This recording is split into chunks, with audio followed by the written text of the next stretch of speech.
இது முத்து செட்டு இருக்குங்களா, கடல்ல முத்து செட்டு. நம்ம அந்த செட்டு வந்து கடலுக்கு அடியில் இருக்கும் சார்.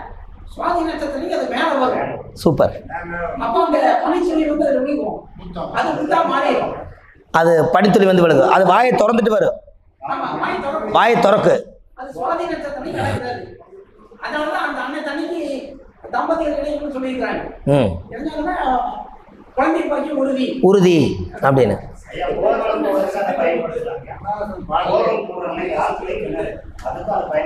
சுவாதி சார், சுவாதிய அதை ஒரு பயங்கரமான ஒரு முக்கியமான விஷயமெல்லாம் இருக்குது. ஐயா சொன்ன மாதிரி சுவாதி நட்சத்திரம் என்ன, ஐயா சொன்னது என்னன்னா அந்த கிளிஞ்சி ஓடு அந்த மேலே அப்படியே வருங்கிறார். புரியுதுங்களா? சுவாதினா பாம்பு. பாம்பு தண்ணிக்குள்ளே இருந்து தலையை மட்டும் மேலே வரும், அது சுவாதி. கரெக்டா? அது வாயை திறந்து உப்பு தண்ணி குடிக்காது என்றைக்குமே. கடலில் இருக்குதல்லங்க பாம்பு, கடலில் இருக்கிற தண்ணி கடலை குடிக்காது. அதுக்கு ஒரு ஊத்து இருக்கும், அதில் தான் போய் சுழண்டு அந்த தண்ணி குடிக்கும். எது? சுவாதி. இந்த சுவாதி காலச்சக்கரத்துக்கு கரெக்டாக 180 டிகிரியில் சென்டர் பாயிண்ட் சுவாதி இருக்கும் பாருங்க. நரசிம்ம கோயிலுக்கு சுவாதி நட்சத்திரத்தன்னைக்கு போங்கன்னு தானே சொல்றாங்க. என்னய்யா? இங்க பாருங்க, சுவாதி உருவாக்கணும்னு சொன்னோம்ல. பனித்துளி வந்து வாயை திறந்தோடனே அந்த பனித்துளி வந்து முத்தா உருவாகி அது உருண்டையா உட்காந்து கிழிஞ்சுக்குள்ள போய் சேவாய்க்குதல்ல, அப்ப அது உருவாக்குறது அதோட வேலை. ஒரே ஒரு பனித்துளி வாங்கிருச்சு, அது முத்தா மாத்திரக்கு அது உருவாக்கி கிழிஞ்சியை உடைச்சு பார்த்தீங்கன்னா ஒரு முத்து கிடைக்குது இல்லைங்களா? அப்ப அதை உருவாக்குறது மட்டும்தான் அதோட வேலை. என்ன ஆனா அனுபவிக்க முடியாது. அது முத்து போடுதா? என்னங்கய்யா? மனுஷன் தான் போடுறான், அது அனுபவிக்குதானே. அதனாலதான் சுவாதி நட்சத்திரத்துக்கு அவங்க கையில நீங்க ஏதாவது உருவாக்குற மாதிரி ஏதாவது ஒரு விஷயத்த கொடுங்க, எல்லா வேலையும் அவங்க செஞ்சிருவாங்க. நான் உங்களுக்கு ஒன்று சொல்லியிருப்பேனே, வேலைக்கு யாராவது வச்சிருந்தா 10 வருஷம் நம்மளை விட்டு போகாமல் இருக்கோம்னா, பரணி நட்சத்திரக்காரன் வந்து சொன்னம்மா பரணி நட்சத்திரம் என்னைக்கு வருதோ அன்னைக்கு அவங்கள வேலைக்கு எடுத்துட்டீங்கன்னா நீங்க தடி போடுத்தாலும் போக மாட்டாங்க. சார் பரணி நட்சத்திரம் வருமல்ல, கேக்குது? பரணி நட்சத்திரம் வருமல்ல. இன்னைக்கு என்ன நட்சத்திரங்க? உத்திராடமா திருவோணமா? கரெக்டா சொல்லுங்க சார். முத்தை பத்தி நிறைய பேசிக்கிறீங்க, வெரி குட். ஏன்னா திருவோணம்னா சந்திர முத்து தானே, இன்னைக்கு அதிகமாக பேசிக்கிறோம். உத்திராடத்தை பத்தி வாயை திறக்கலையே, அப்புறம் எப்படி உத்திராடம் வரும்? பிரபஞ்சம் நம்மளோட பேசு. திருவோணம் வந்தோன்னே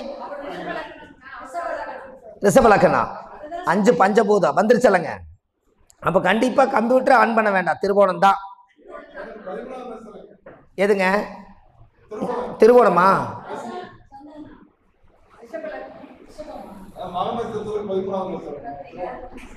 சார் 13வது நட்சத்திரம் நல்லது தானே.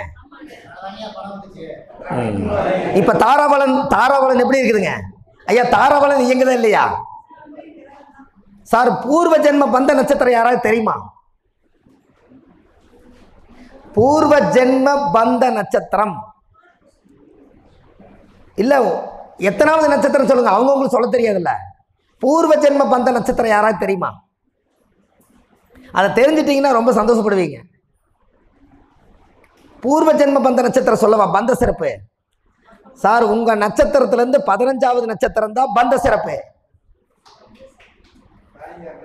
15வது நட்சத்திரம் வந்து பூர்வ ஜென்ம பந்தம். அவங்க இந்த ஜென்மத்திலேயே சந்திச்சுட்டு அடுத்த ஜென்மத்திலே அவங்க 2 பேரும் சந்திப்பாங்க. அதுதான் பூர்வ ஜென்ம பந்த நட்சத்திரம். இதெல்லாம் தெரிஞ்சு வச்சுக்கோங்க. நிலையான நட்சத்திரம் உங்களுக்கு தெரியுமா? 24வது நட்சத்திரம் நிலையானது. உங்களுடைய நட்சத்திர ஜென்ம நட்சத்திரத்துக்கு 24வது நட்சத்திரம் நிலையானது. அன்னைக்கு போய் நீங்க ஒரு பொருள் வாங்கிட்டு வாங்க, அது நிலையா இருக்கு.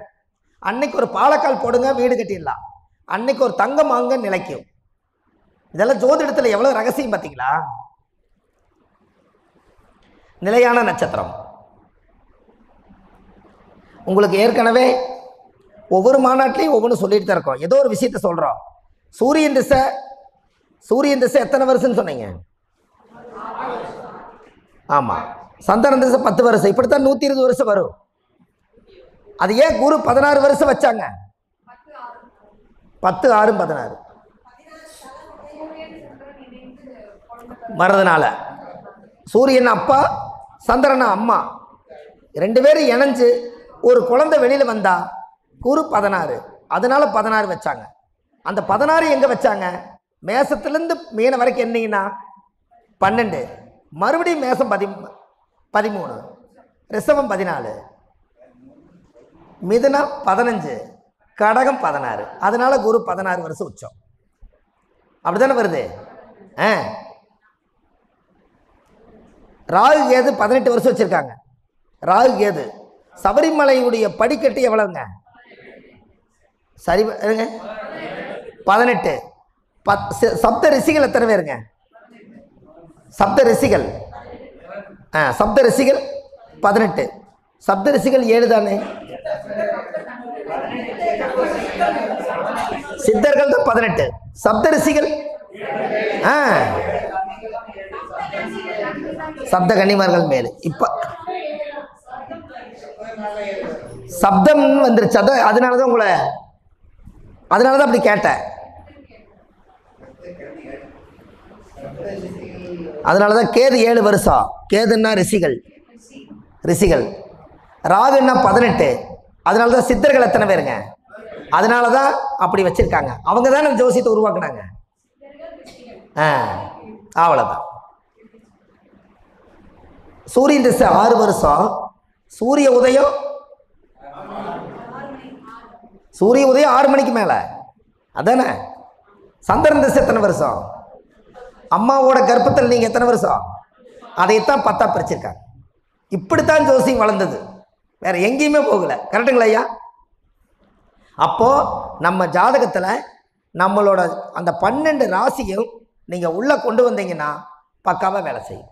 ஒரு மனிதன் இறந்துட்டா எப்படி எடுத்துட்டு வராங்கன்னு பாருங்க. அந்த சாந்தின்னு பேர் வச்சா அவங்க வாழ்க்கை சிறப்பாகவே இருக்கிறது இல்லை. அது என்ன காரணம்?